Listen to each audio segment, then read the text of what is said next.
પહેરે કપડે આપણને બા બાપુજીએ કાઢી મૂક્યા હોય, સાસુ સસરાએ કાઢી મૂક્યા હોય, અને આપણે ક્યાંક ઝૂંપડું કરીને રહેતા હોય, અને પછી આપણી સાસુ અને આપણી મોમ એટલે આપણા મમ્મી એ બે મળવા આવે તો પેલા કોને મળશો આપણે?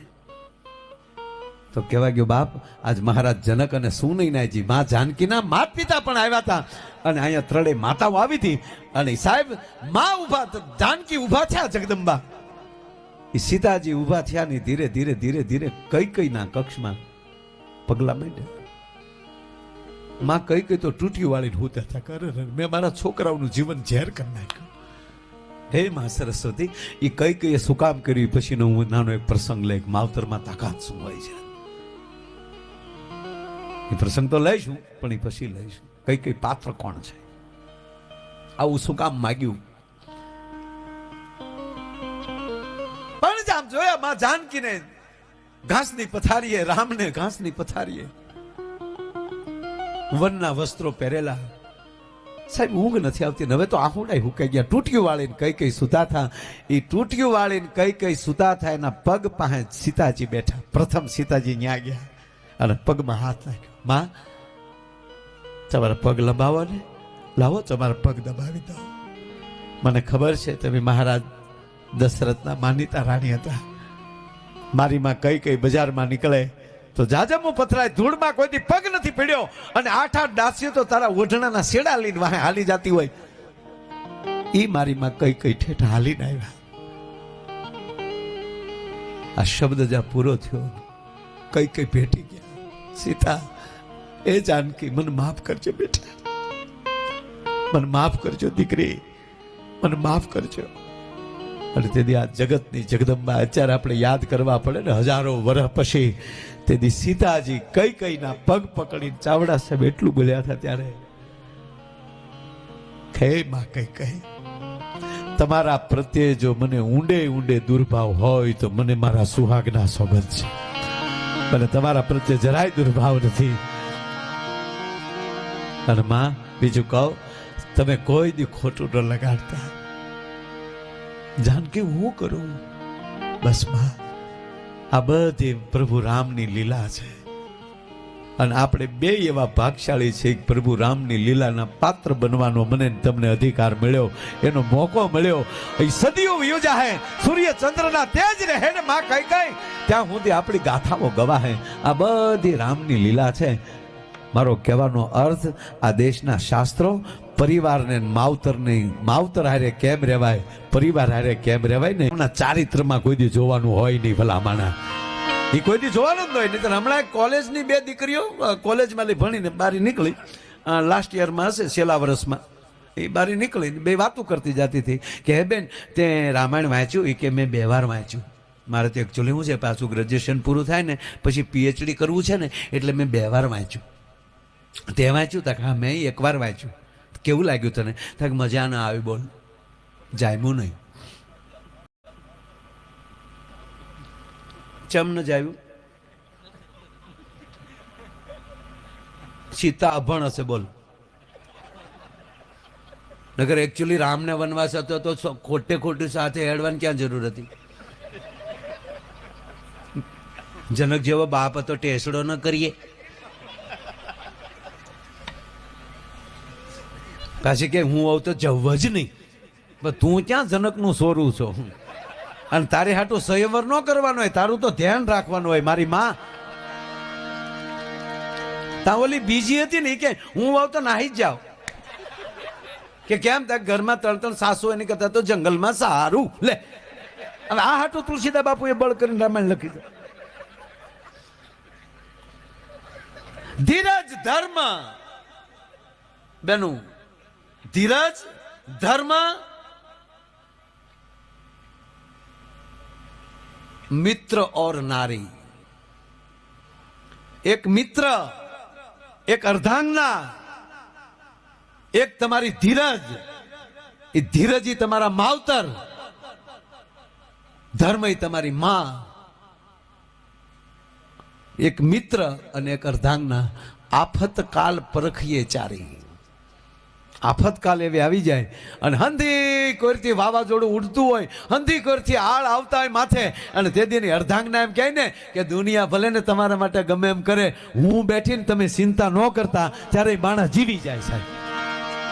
પછી ઘરના એમ કે એમ તમારું આવ્યું હતું સાપામાં ઓલો પછી હોલ્ડરમાં આંગળી ભરાય થાય. રામાયણ કે છે ધીરજ ધર્મ મિત્ર ઓર નારી આફત કાળ પરખીએ ચારી. એવી આફત પરિસ્થિતિ આવે, જો જાનકીજી છે જે ઓલું કરે તો ભગવાન રામને અમાના ના રહે. આ ધર્મ આપણે આ શીખવાડે છે.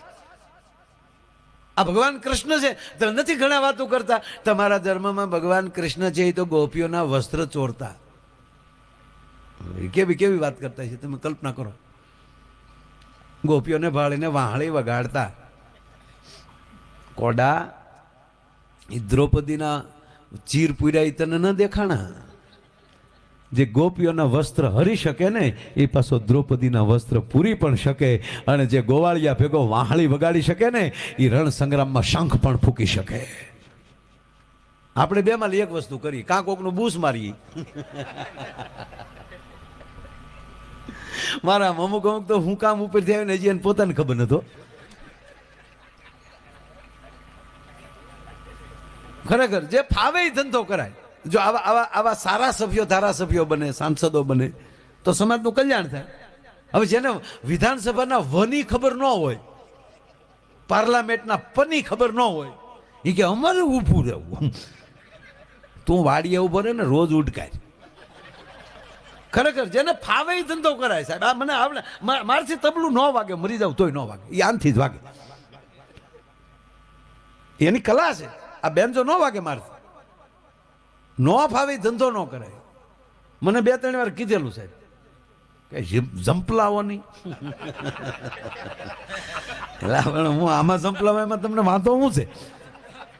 અને મારું તો કાર્ય એ છે કે રાષ્ટ્ર માટે જેને જંપલાવ્યા છે એને રાજી કરી દઉં ને, એ મારા માટે સાહેબ મોટી વાત છે સાહેબ. નકર એક જણો સાહેબ ચૂંટણીમાં ઉભો રહ્યો અને એ પાછો મેં કીધું તમારે ન ઉભો રહે. મને કે એક જ જોલી કપલાનો રોકાણ છે. લે એ તો ગામડામાં વડીલો બેઠેલા અને એક જણો ચૂંટણીમાં ઉભો રહ્યો ને સાહેબ, તે જૂના કપડાં પહેરીને આવ્યો. આમ ઓલે ભેંસું એ ચાવી ગયા ને આવા હાવ જળી ગયેલા થીંગળા. તા બુઢિયા કે વડીલો બેઠા બેઠા આ બિચારો ગરીબડો છે, આ કંઈક કરે તો કરે હો. તા એક ભાઈ કે રહેવા ગયો આપણા છે એને રાખો આ નવું અજમાવોમાં. તાકે કેમ? તાકે એ જીતી જાય ને એ આપણને પહેરાવશે ને, એ તો નવા જ પહેરશે પાછો. એ આપણને પહેરાવે ના ન ફાવે. એટલે કોકે કીધું તો પણ ના ઊભું તો રહેવું જ છે કે. એટલે કોકની સલાહ લીધી કે ત્યાં કરવાનું શું હોય? ત્યાં બસ મોટી મોટી વાત કરવાની. એ મોટી મોટી વાતો મીડિયો કરવા, મિત્રો મીડિયો ભાષણ કરવા. તમારા ગામનો કાંઈ પ્રશ્ન હોય કયો, પણ એકવાર તમે મને મત આપો, એકવાર તમે મને મત આપી પછી તમે થવાનું હું જાઉં. કાંઈ પ્રશ્ન હોય કયો તો એક જણો ઉભો થઈને કે તમારા બાપાના લાઠીના 2 રૂપિયા બાકી છે ભાઈ. બોલો કે એ ખરજનો પ્રશ્ન છે, એ પછીની વાત છે. બીજો કાંઈ પ્રશ્ન તો એક ભાઈ કે ભાઈ બીજું કાંઈ નથી, પણ અમારા ગામમાં શમશાન નથી. હે શમશાન નથી. ઓલું કીધું હતું ને વધારે વધારે બોલવાનું. તો મળ્યો ભાષણ કરવા. તમે એકવાર મને જીતાડી દો, એક નહીં ઘેરે ઘેરે શમશાન ન કરી નાખો, મારું નામ ઘૂઘલું નહીં. તે ગામે મત ન દીધા ને માર્યો. ન ફાવે ધંધો ન કરવો. એટલે કે આપણો દુહો છે, કરતા હોય so કીજીએ ઓર ન કીજીએ કબ, પછી માથું વયું જાય હેવાળમાં અને માથે રે 2 પગ. ન ફાવે ધંધો ન કરાય. ઈશ્વરે કાંઈક ને કાંઈક કળા આપી છે, રાહ જોવી. ઈશ્વરે કાંઈક આપ્યું, એમણે મોકલ્યા જ નથી. જો આ ભાઈઓને કેમેરાની કળા આપી, આને માઇકની કળા આપી, એકને લાઇટોને આમ આમ કરવાની કળા આપી. એક જગ્યાએ મેં કીધું કોઈ ભગવાને કોઈ માણાને એમણા મોકલ્યા જ નથી, કાંઈક નું કાંઈક ભગવાને કળા આપી જ છે. તો એક જણો મને કહે કે ભાઈ અમારા ગામમાં એક છે ને કાંઈ નથી, ઓટલે બેઠો બેઠો આખા બાપને ગાળું દેતો હોય. મેં કીધું એને ગામની હળી કરવાની ભગવાને કળા આપી.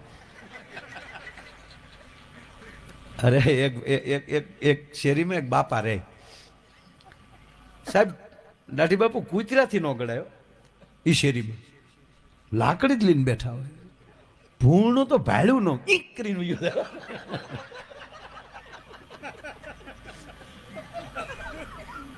માણા નીકળે, કોઈ માણસ આવે તો એને ગાળો દે, હાલે નીકળ, હાલ, લાકડી હો હાથમાં. હવે તમે સાંભળો, કૂતર્યું આમથી દોડ્યું આવતું હોય, સામું દોડ્યું આવતું હોય કૂતર્યું, અને તમે છૂટી લાકડી મારો તો કૂતરાના આગલા પગ ભાંગે પાછલા. આમ સામું દોડ્યું આવતું હોય,